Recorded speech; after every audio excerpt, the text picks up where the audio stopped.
Okay, what we're going to do is like this. We're going to work our way through davening. We're not again. If you want bits and pieces, I'm happy to look at individual, prayers or things that you've got questions about. But really, what we're going to follow through over here is simply what we're supposed to be doing and when we're supposed to be doing it. Okay. So I don't know where we want to begin. Maybe we should just begin with page number 14, perhaps. Down at the bottom, we went through this at one point. We went through this in depth, and we looked at all different meanings of the brachas over here. But a person starts off with reciting brachot. You start off over here in the Siddur. Again, there are different ways of doing this. We're just going to follow the order that appears in the Art Scroll Siddur. There are other ways. Whatever appears in your Siddur is absolutely fine.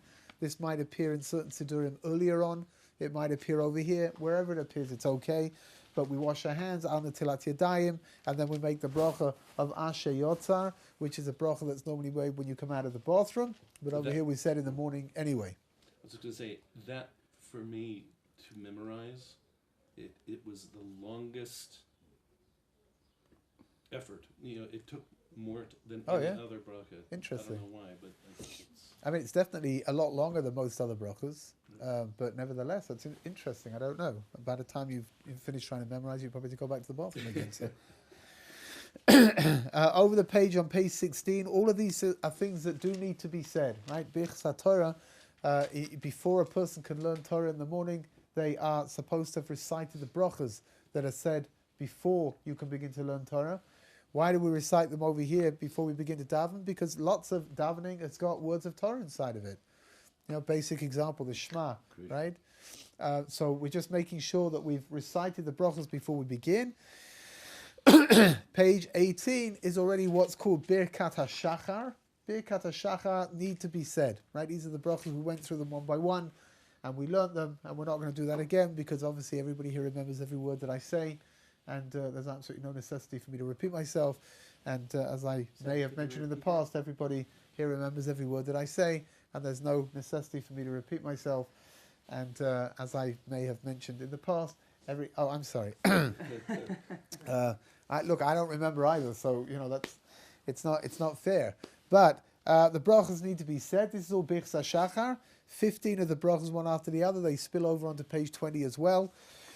And then we run into something which is the Akedah and Korbanos. Now, I'm going to say something which is relatively radical, and I apologize to all of the purists that are here, but it's okay to skip this out. It really is, because yes, it's here in the Siddur and it really should be said, but when you've got people who are beginning their journey into prayer, these are things which can be added in much, much later on when a person's already fluent with Hebrew and they're happy with what they're saying. At that point, it's okay to add them in. I think at this point, though, for most people, it's okay just to skip it out and to go straight through to page number 54. you said the Akedah in what else?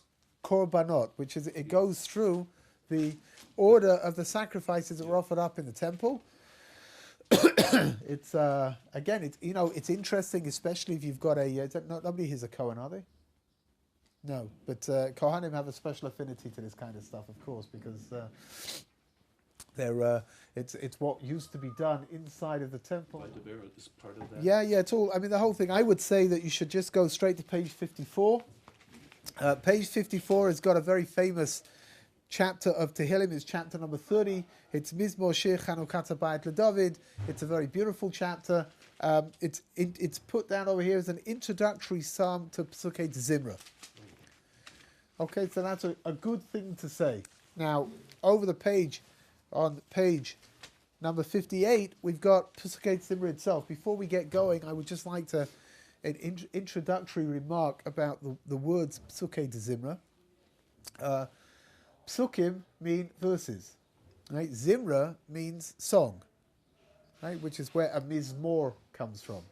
A zemer, we sing on Shabbos, we sing zmirot, right? So Pesukei Zimra literally means verses of song.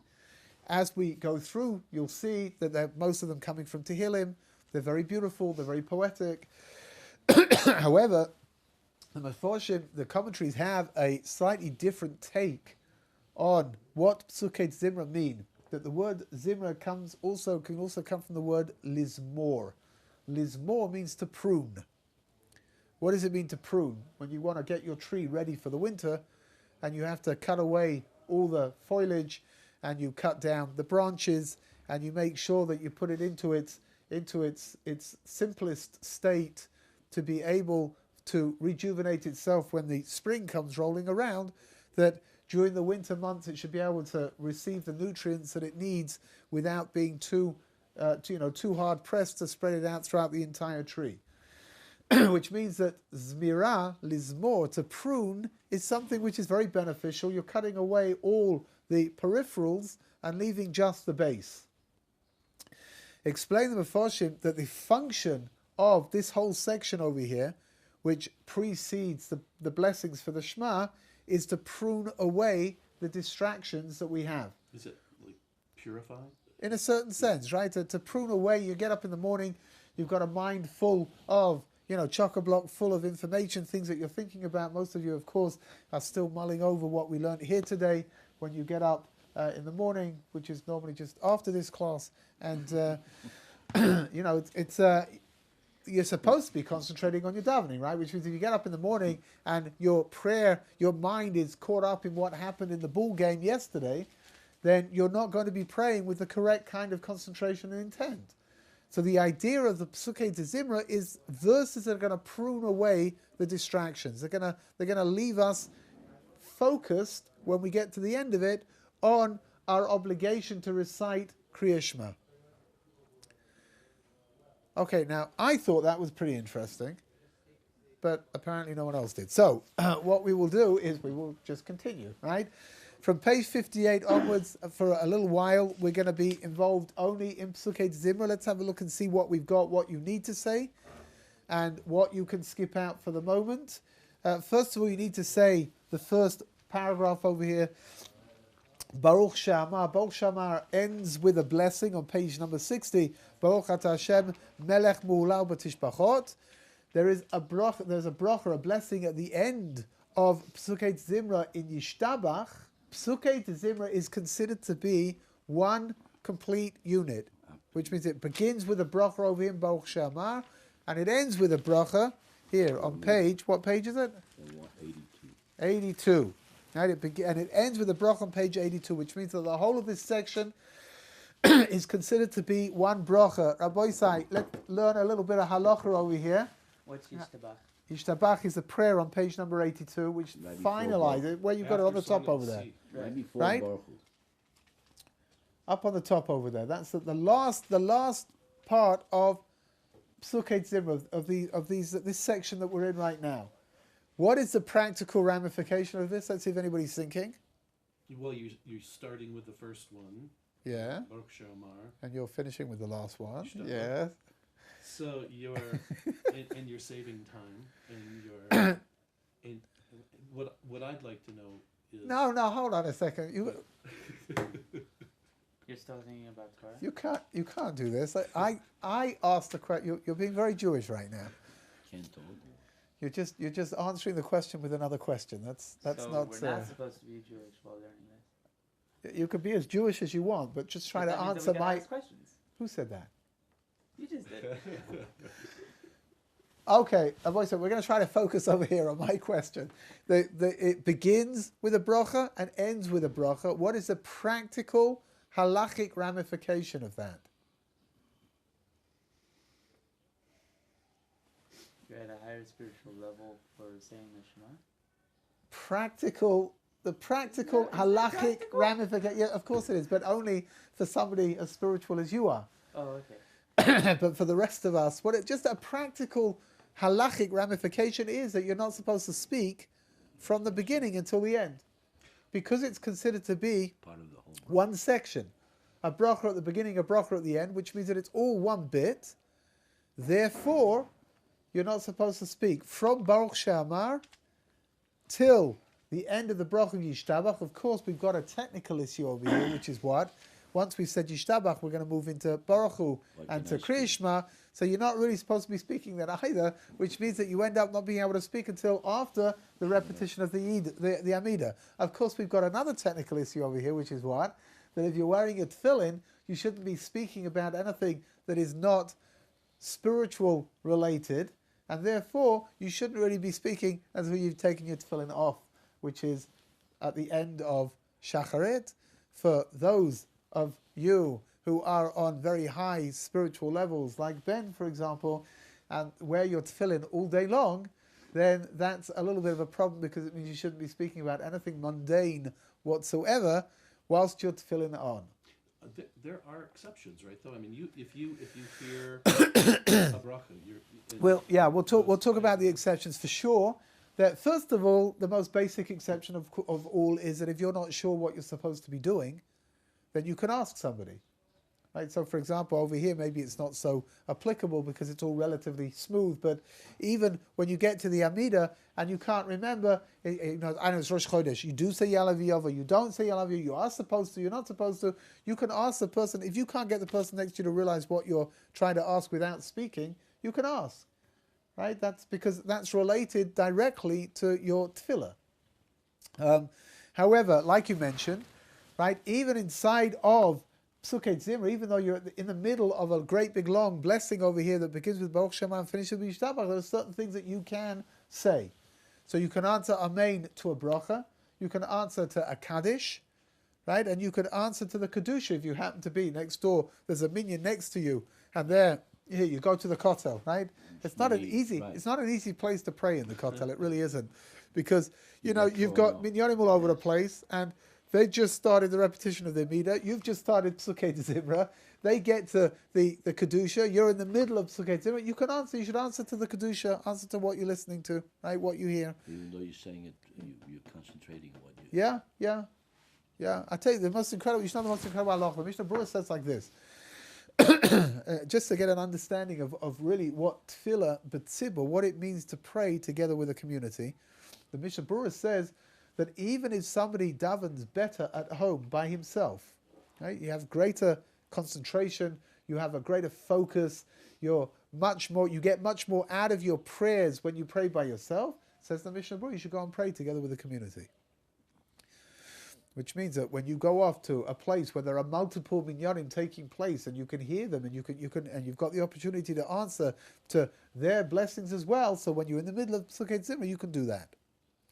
Once you get past Baruch Hu and you go in towards Kriya Shema, and then after Kriya Shema towards the recitation of the Amidah, then it becomes a little bit more complicated. You're not supposed to be answering whatever. Mitzvah Hashem, we'll get to that. We'll work it out as we get going. But in the meantime, bracha in Psukei Zimra, somebody says a bracha, you can answer Amen, right? Somebody is reciting Kedusha, I'll give you an example here. It could be that you like to move, you get to shul a little bit early, and you like to spend your time davening Psukei Zimra to be able to do it, in a calm and a nice fashion.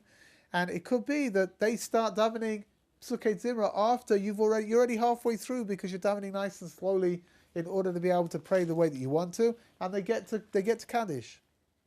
There are two Kaddishim. There's a Kaddish, there's a rabbinical Kaddish which is recited before Mizmor Shir Chanukah Tabbat David, and then in Nusach Ashkenaz after Mizmor Shir Chanukah Tabbat David, there's another Kaddish, right? And you're halfway through Psukei Zimra over here, merrily enjoying every word that you're saying. But when you hear the Kaddish, you should answer to the Kaddish, answer to everything, which means all of the Amens and the Yesh Mei Rabbas and the Baruch, right? And all of it, the whole thing. That's during Psukei Zimra. During Psukei Zimra. Afterwards, once you're past Baruch Hu, then it's more complicated. I've heard some people say that if you're in a pitch for time, you get to the show late. No. Everyone else got there early. Right. Exactly. You got there on time. And you find yourself in that situation. I've heard people say that it's okay to go from Baruch Sheomar to Ashrei to Yishtabach. Yeah. Okay. Let's have a look. So, you know what?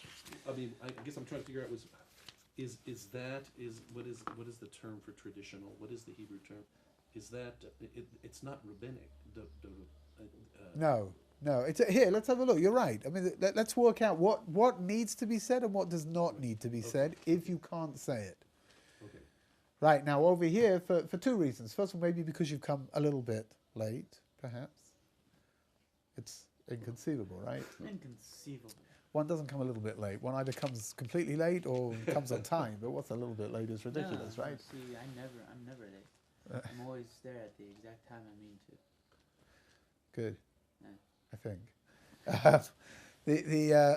So here, let's work it out like this. First of all, obviously, it is commendable and preferable to say everything, right? All of Psukkei Zimra is in here for a reason, and it's there in order to elevate us and to bring us to a point where we're ready to be able to recite the Shema in the way that we're supposed to. However, it could be that you've come a little bit late, or it could be that you've come on time, but it's a minyan that davens rather quickly, right? Which does happen quite often. Or it could be that that you're in the process of beginning to pray in Hebrew, and if you daven Psukkei Zimra in Hebrew, by the time you finished, it'll be time to daven Ma'ariv, which is just it's too much and it's too hard, right? So first of all, should you be saying these things in English? If you can't say them in Hebrew, right? Yeah, you should say them in English. That's also good, but Throw in a Hebrew word or two. yeah, like shkoyach. Yeah. Shkoyach.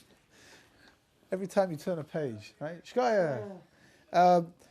However, let's have a look and see. Bare minimum for Pesukei Zimra is, like you said, three things, right? Baruch She'amar, Ashrei, which begins on page 66, which we'll have a look at, not today, Mr. Maybe tomorrow we'll look at it and see what it's all about.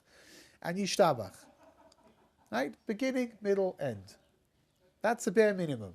Life cycle. Sorry? The life cycle. Life cycle.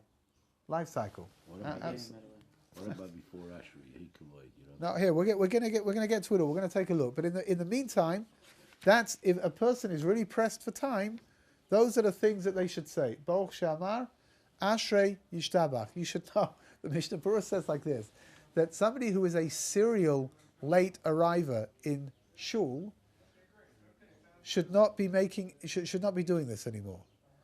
Right? They should be saying the whole of Psukkei Zimra from the beginning until the end, and if that causes them to end up, not keeping up with everybody else, then that's their fault, and they should come to shul on time.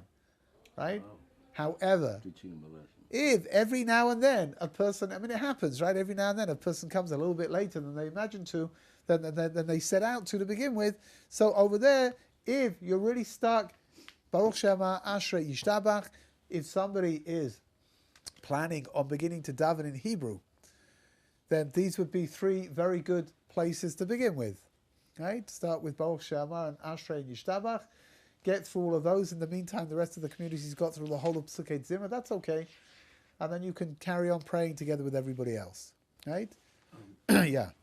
I have a practical example of my own personal experience in that very challenge of learning practicing reading and speaking Hebrew and trying to keep up with what's happening at the shul. So it took in 12 months time, a little less, about 11 months time, when I started first saying, I don't care what I can't understand, I just have to be able to say it and read it. So it took me 25 minutes to complete Shema in Hebrew. Okay. To speak it. Yeah. When I started 11 months ago. And today I can say Baruch She'amar, Ashrei, Yishtabach, Shema, and the Amidah in the same time, in 25 minutes. Good. Is that good? I mean, it's good because the thing is like this. It depends. That 25-minute block of time, right? It depends on what kavanah is going into it, what intent is going into it. Which means that if a person here at the beginning, it's hard to say the words, and you've got to break your teeth and try to wrap your lips around them, and just every day, and it becomes a little bit easier, right? Day by day, week by week, it becomes a little quicker. That doesn't mean that it's being prayed with less intent. It just means that you're more familiar with the words, right? Which means your intention and your length of davening have nothing to do with each other. The Rav Chaim Shmulevitz, the late Rosh Hashiva in the Mir, used to pray the Amidah very quickly. You know, most yeshivas, they wait for the Rosh Yeshiva. In the Mir, the Rosh Yeshiva waited for everyone else. He would say, you know, in 2 minutes, he would finish up.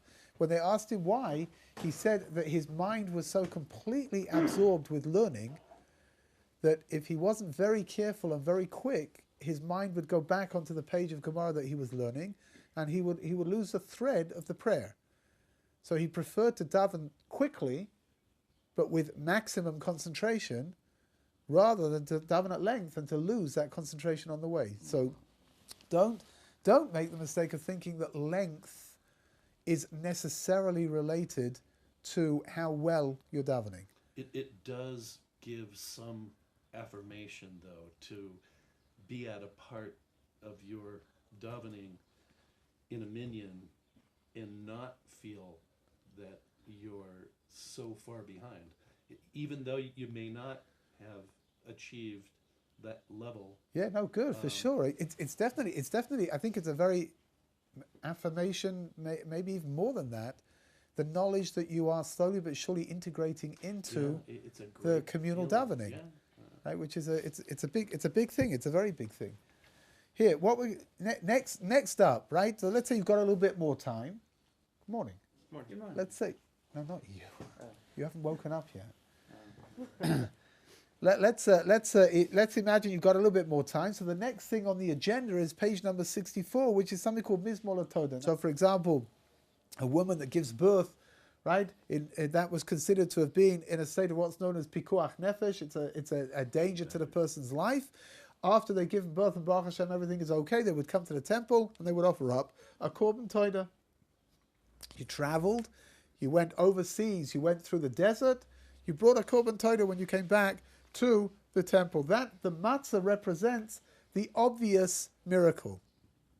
Did the woman say going? Well, we'll get to that as well. Hold on a second. The chometz, right, the leaven, represents the miracles that God is doing for us every single day, but we don't look at them as being miraculous. We just look at that as being natural, nature.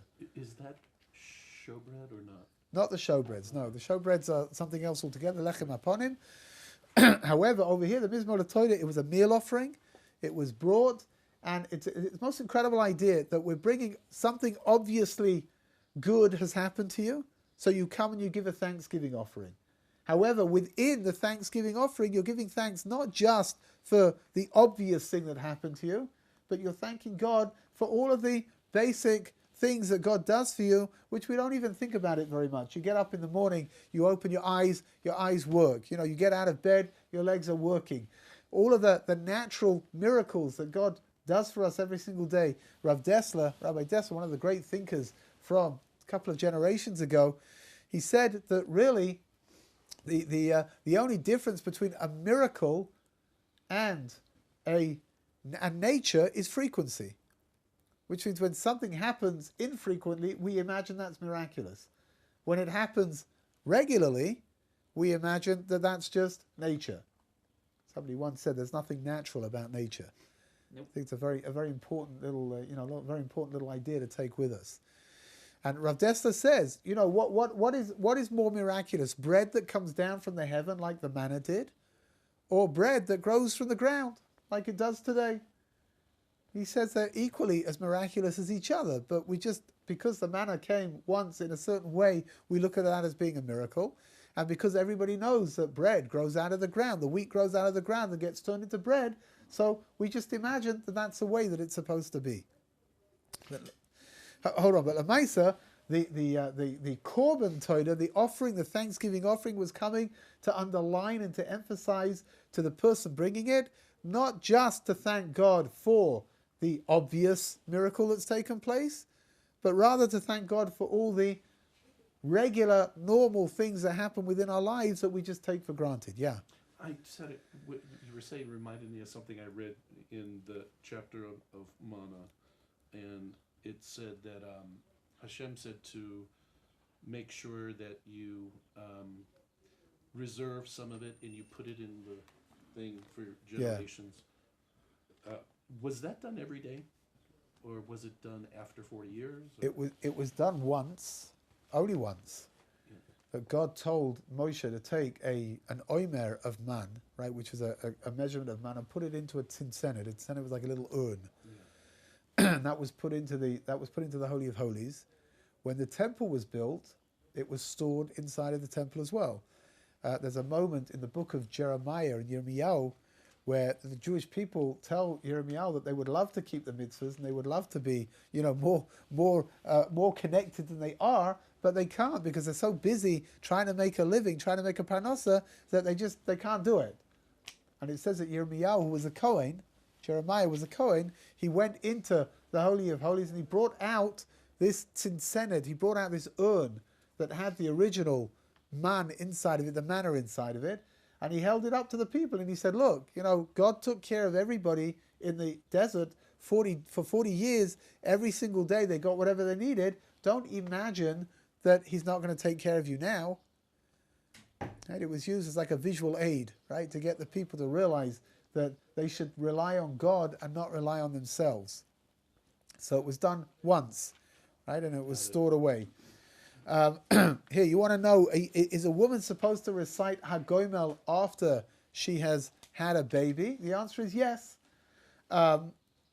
Should she, if she doesn't want to bench Hagomel, some women are very shy, and it's got to be done in front of 10 men. You need a minyan in order for them to be able to answer Amen and to reply. There's a certain phrase that you add together with after answering Amen.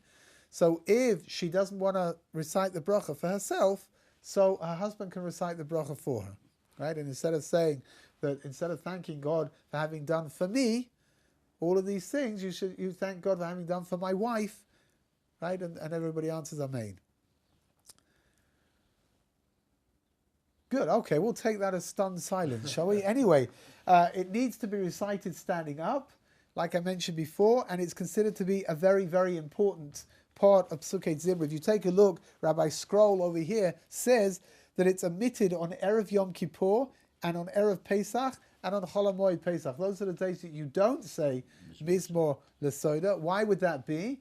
Because first of all, it's got chametz inside of it, right? So on Erev Pesach, we're not allowed to have chametz anymore, not allowed to have leaven anymore, so we can't have it then. On Chol HaMoed Pesach, for sure we can't have it, right? Why on Erev Yom Kippur? Because the Todah offering, the Thanksgiving offering, was eaten on the day that it was given and the next day as well. The next day is Yom Kippur, so you can't bring on Erev Yom Kippur. The other days that we don't say Mizmor LaTodah are on Shabbat and Yom Tov. It's not recited because individual offerings were not brought on Shabbat, only communal offerings were brought. And the Todah was an individual offering. One last idea, maybe we'll finish with this for today, but it's a very beautiful idea that within the Midrashim it says that Mitzvah Hashem, when the Mashiach comes, he should come very soon. But when the Mashiach comes, the one offering that for sure will continue is the Todah, the Thanksgiving offering. Baruch Hashem, many offerings are not going to be given anymore once the Mashiach comes. So, for example, we won't have to bring a Korban Chatas, we won't have to bring a sin offering because we won't be sinning. Maybe I shouldn't have told you that because now you'll stop praying for the Mashiach to come. But when the Mashiach comes in Mitzvah Hashem, we're all going to be tapped in. We're all going to see HaKadosh Baruch Hu clearly. We're not going to have any doubts about what we're supposed to be doing, which means that a Korban Chatas is not going to be offered up. There won't be any sin offering. However, the Korban Todah, this ability to give thanks to God, that will always be there. Good. Okay, we're going to stop over here. Mitzvah Hashem. To be continued tomorrow.